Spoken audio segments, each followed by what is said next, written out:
अखिया ले बरसे शिव गुरु सावन के बदरिया हो नजरिया फेरी ना।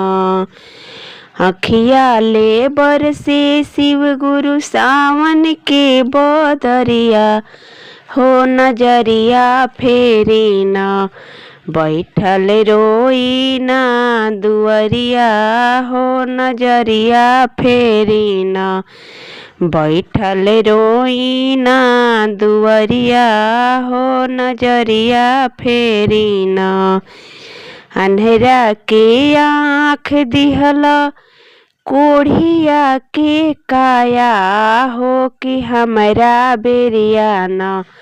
बोल दाया करब कहिया हो कि हमरा के बेरिया ना। बोल दाया करब कहिया हो कि हमरा के बेरिया ना। चर्चा करी ना तोहार गौआ नगरिया हो नजरिया फेर ना। चर्चा करी ना तोहर गौआ नगरिया हो नजरिया फेरी ना। रोजे गाई ना भजनिया हो नजरिया फेरी ना। बैठल बानी हम दुअरिया हो नजरिया फेरी ना।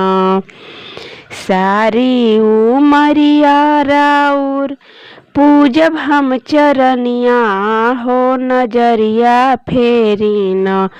रोजे करब तीन सुतरिया हो नजरिया फेरी ना। रोजे दाया हम मागब हो नजरिया फेरी ना।